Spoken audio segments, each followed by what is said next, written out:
In 1972, college theater student Richard Collier celebrates the debut of his new play.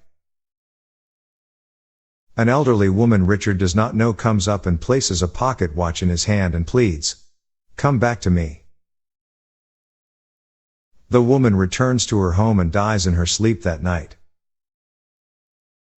8 years later, Richard is a successful playwright living in Chicago.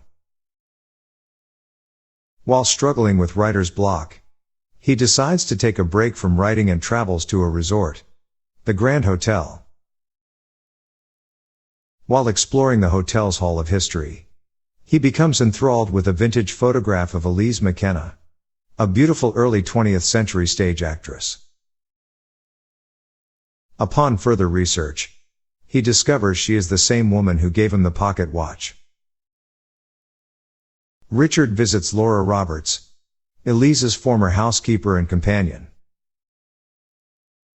While there, he discovers a music box that plays the 18th variation of Rhapsody on a theme of Paganini by Rachmaninoff, his favorite musical piece. Among Elise's personal effects is a book on time travel written by his old college professor, Dr. Gerard Finney. Richard becomes obsessed with traveling back to 1912 and meeting Elise, with whom he has fallen in love. Richard seeks out Professor Finney, who believes that he briefly time traveled through the power of self-suggestion. Finney warns Richard that such a process would leave one very weak physically, perhaps dangerously so. Richard is determined to try. Dressed in an early 20th century suit, he removes all modern objects from his hotel room and attempts to will himself to 1912 using tape-recorded suggestions. The attempt fails because he lacks real conviction. But after finding a hotel guest book from 1912 containing his signature, Richard realizes that he will eventually succeed. Richard hypnotizes himself again, this time allowing his absolute faith in his eventual success to serve as the engine that transports him to 1912.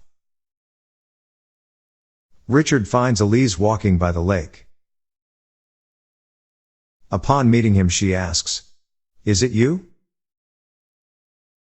Her manager, William Fawcett Robinson, abruptly intervenes and sends Richard away. Although Elise is initially uninterested, Richard pursues her until she agrees to accompany him on a stroll the next morning.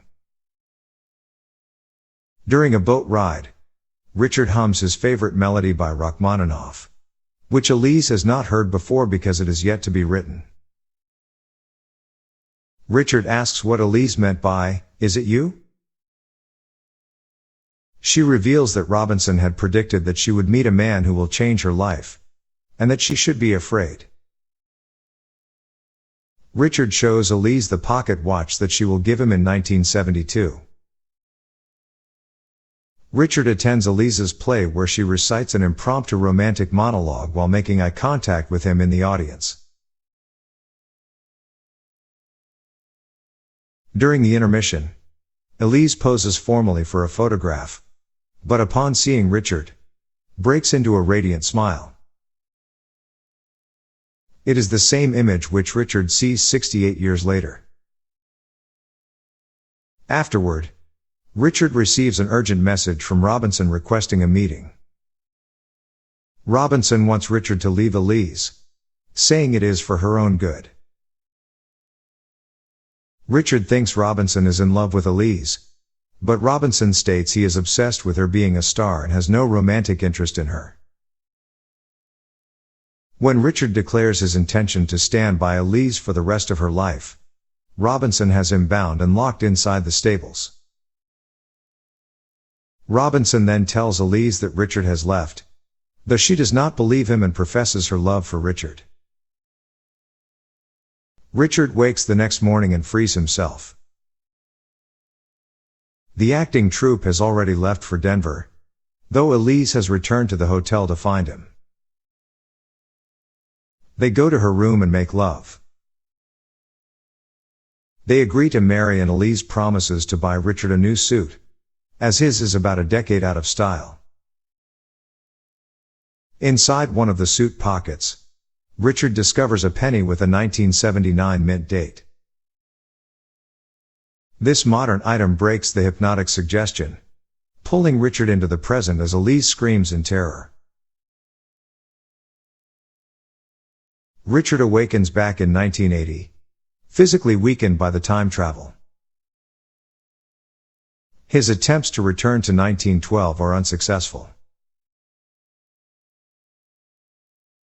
After despondently wandering the hotel grounds for weeks without eating, he dies in despair, despite Arthur's efforts to call paramedics to save him.